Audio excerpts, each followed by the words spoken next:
Okay, yesterday we did Orchat Karpas and we started Magid.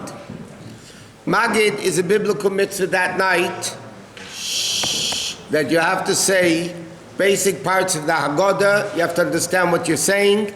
The obligation is for men and women and parents to teach it to the children. Now what are the major parts of the Haggadah that you're halachically obligated to say? So if you want to follow in the Sidurim, at least part of them, it's on page 398, what we say Shabbos HaGadol, part of it. So on 398, you have the first paragraph, Avadim Ayinu, until Areza Meshubach. That's a mandatory thing that must be said. Then the next thing that must be said, in other words, ideally everything should be said and understood and discussed, but we're talking about the minimal requirement.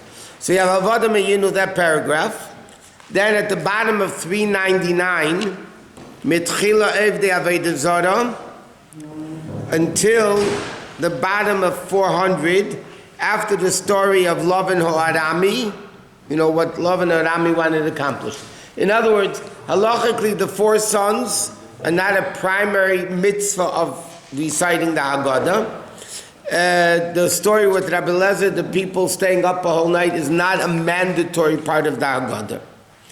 Then after that, you have this already we don't have here. Pesach Matzah Morar. After the Dayanus, then you have over there, it says, Ram Gamliel Leimer, you know, the Pesach Matzah Morar, all those things. And B'chol Dar V'dar, that person is obligated to look as if he went out of Egypt, until Baruch Hashem Gal Yisrael. Okay, those are the mandatory parts which are obligatory upon man, women, and children to be told it about. Now everything else in the Haggadah, it says in halacha is minig Yisrael, which should be kept. But, Dayenu is not a major part of the Haggadah. The Manish Tana, for that matter, is also not a major biblical part of the Haggadah that has to be discussed. So basically, you could say, in fact, they told many Gedolim, many great tzaddikim in previous generations, when they would say the Haggadah, they would translate. Avadim Ayinu L'Paro b'Mitzrayim. We used to be slaves to Paro in Egypt. Then Hashem took us out. They were just translated for the people at the table, the simple meaning of the words, that everybody should be Yetzer. Now, should the Haggadah be recited reclining? It says in halacha you shouldn't, because you have to have the awe and the respect of the reciting of the Haggadah, which is telling over the miracle that happened that night. Now, you could say it in English only too. No, really, you could say it in any language you want.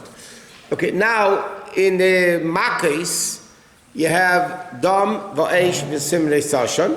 Then you have the 10 Makkos.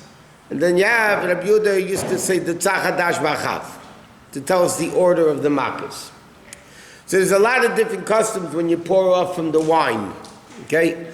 Many people, when they say the Makkos, they take with their pinky, okay, and they go Dam, Tzvadeya, Kinim, Why do they do it like that? Because about the Makkos, it says the expression in the Pasuk, the Chatumim, the magicians of Egypt, said, Etzba Elokimhi. It's the finger of God. But according to Kabbalah, you don't do that. You actually pour off from the cup. It says it's possible it should be you pour it off into a broken dish. That doesn't mean you have to break a dish. And we do it 16 times. Dam, Va'esh, V'simrei Sashan. And then when you say the 10 Makkos, Dam, Tzvadeya, Kinim, and then the Tzachadash B'achav. Now after you do that, you have to remember your cup's not full anymore. You still took off some of the wine. So you have to remember to refill the cup. Because for the second cup, when you make the bracha, you have to drink a second full cup of wine. You can't drink 3/4 of a cup. So you have to remember that when you finish the Haggadah, so then after you finish reciting the Haggadah and you say Baruch Atah Hashem Gal Yisrael, it's a little variation in the Haggadah min Azvachim, min Apsachim, min Apsachim, min Azvachim, because Erev Pesach is Shabbos. So it's just you follow in that God. There's 3 words that are different to change of order. That's all. Okay, now you drink the second cup. Again, you recline. Okay, you have to drink the cups reclining. Men recline, women don't. Like we learned yesterday, children in the presence of the father do. Students in the presence of the Rebbe don't unless if he gives them permission. So now you're coming now to other biblical mitzvahs of the night, and that's called eating the matzah. So you're left on the plate to understand what we're doing. And when you understand what you're doing, it makes so much more sense, and it feels better when you do it. You're left now on the Seder plate with 2.5 matzahs. Because half a matzah you put away for the afikomen. So you're left now on the Seder plate with 2.5 matzahs. Okay, so now you're washing for a meitzi with the bracha. And then you have the mitzvahs of meitzi matzah, maror, kerech. And then afikomen later is also a very important part of the mitzvah. So now you're left with 2.5 matzahs. So now we know on Yom Tiv, Shabbos, you need lechem mishnah. You need 2 chalas, 2 matzahs, 2 things. So you pick up the 2.5 matzahs. You make the bracha Baruch Atah Hashem Elokeinu Melech Haolam Hameitzi Lechem Min Haaretz. Then you drop the bottom matzah. So now you're left with 1.5 matzahs. Then you say the second bracha Asher Kidshanu B'Mitzvayis V'Tzivanu Al Achilas Matzah. Okay? So now you have to eat a kazayas of matzah. You have to eat a kazayas of matzah. The problem is, there's 2 opinions in halacha. Do you eat it from the top one, or do you eat it from the middle one? Which one do you eat the kazayas from? So what does halacha suggest? We say you buy both, right? You don't know which one to buy, you buy both. So therefore it says in halacha l'chatchila, you should have a kazayas of matzah from the top one, and a kazayas of matzah from the bottom, from the middle one. What happens if you can't eat 2 kazayas of matzah? Which one do you take it from, halacha? You take it from the top matzah. One second. Okay. But it's self-understood based on this reasoning that we just said, that a person who doesn't have a Seder plate, whether it's the women or men, like in the Sephardic tradition where the men don't have their own Seder plate, there is no need for them to eat 2 ounces of matzah then. The only reason we eat 2 ounces of matzah, the mitzvah is you have to eat 1 ounce of matzah, a kazayas, which is an ounce. So the question is it from the top one, from the middle one? But that's only a question if you have a Seder plate. If you don't have a Seder plate, if you're taking from the box, you just need to have one kazayas of matzah. Right? So therefore, only the guy who has a Seder plate needs this question of having 2 kazayas of matzah. But if somebody can't, they take a kazayas from the top one. Now, how much is a kazayas? It's a big halacha controversy. Some people say it's an ounce in volume. Some people say it's an ounce of weight. Even in Lubavitch, there's a big controversy. Is it an ounce of weight or an ounce of volume? Ounce of volume is much less than the ounce of weight. But again, how much is an ounce of weight? So again, if you have a pound of matzah, right? If you have a pound of matzah, and let's say there's 8 matzahs in the pound. Let's say you have 8 matzahs in the pound. So then 1 ounce would be a half a matzah, because there's 16 ounces in a pound. So if a pound has 8 matzahs in it, so then you need to have a half a shmura matzah. If you're having machine matzah, right, you have to eat 3/4 of an ounce. Okay, now if you have thick matzahs, that you only have 6 matzahs in a pound, so then you have to eat much less than a half. But if you have very thin matzahs that you have 11, 12 matzahs per pound, so then you have to eat more than a half a matzah. So a lot depends on what type of matzahs you're eating. But if somebody can't eat a half a matzah, they should eat a third. That's really the minimal they should eat is a third of a shmura matzah to be yetzer the mitzvah of kazayas. Many people are now gluten issues. Many people have stomach issues. Many people have teeth issues. They can't bite into the matzah. So there's a lot of solutions to the issue. Now they sell oat matzah, which is gluten-free. Not all oat, but this matzah is gluten-free, but it's very expensive. It's like $5 a matzah, $10 a matzah. How much is it? $10 a matzah. One matzah is $10. Okay, so it's a cost of living. It's a good thing there's no tariffs on the matzah, because then it would be $30 a matzah. If it comes from China, it would be much more expensive of that. But people should eat at least one kazayis of matzah as quickly as possible. The matzah, the men have to recline when you eat the matzah. If not, sometimes halacha says you're going to have to re-eat it. So you have to, if you have to recline, you have to recline. You don't have to recline, you don't have to recline. But you should eat the matzah as quickly as possible. Because if you nibble on the matzah and the matzah stretches out for an extended period of time, then it's not called eating matzah. It's called the nibbling on matzah. There's a mitzvah to eat a kazayis in something called b'chdei achilas pras. Now, b'chdei achilas pras simply means the amount of time it takes to eat 3 eggs. Now, in practical time halacha, there's opinions ranging from 2 minutes to 11 minutes. That's the pendulum of the amount, how long is the shir kadei achilas pras? It goes from 2 minutes to 11 minutes. The most accepted opinions are between 4 and 9 minutes.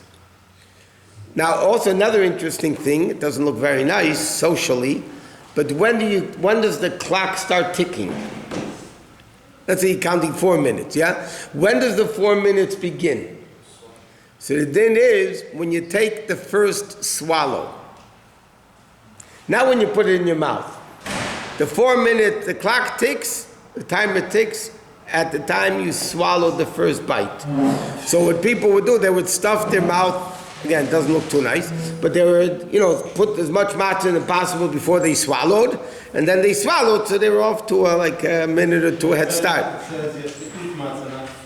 I know, you're not allowed. By the way, there's something called an halacha achila gasa.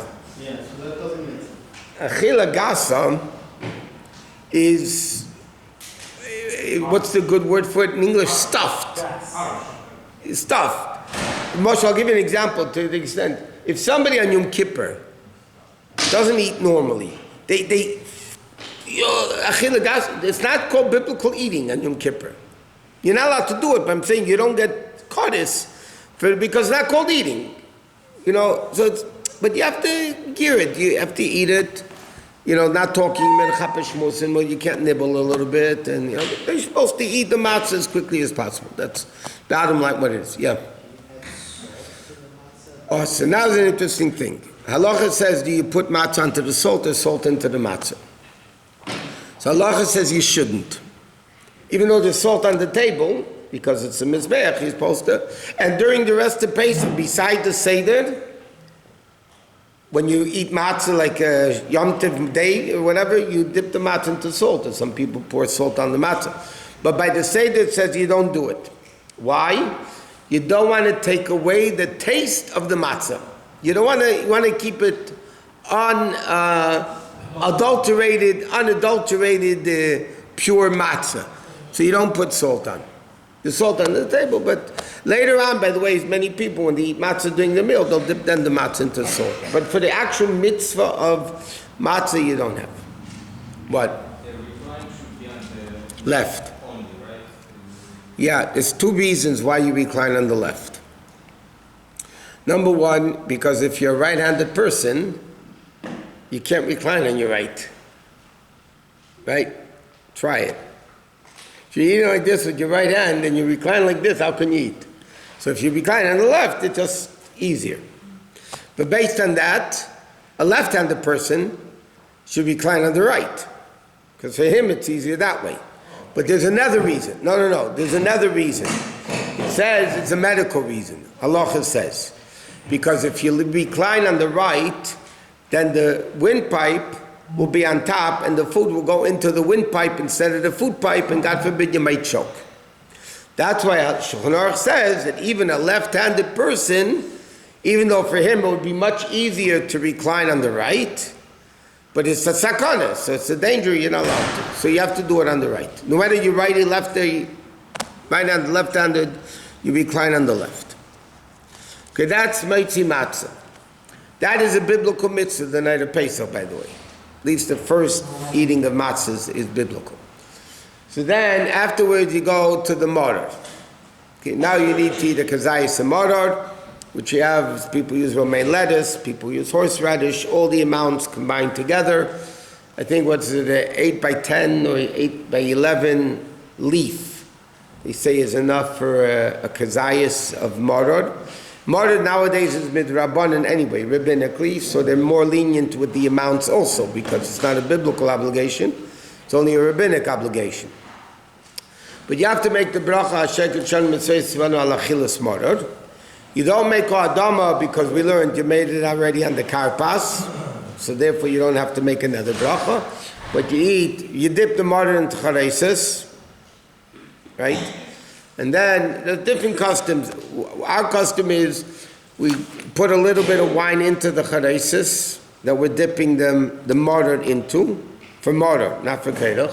We put a little wine, into the charesis. We dip the mortar in the charesis 3 times, and then we say the bracha Asher Shem Mitzvah Al Achilas Mortar, and then we eat the mortar, not reclining obviously, because mortar symbolizes the bitterness. To be continued.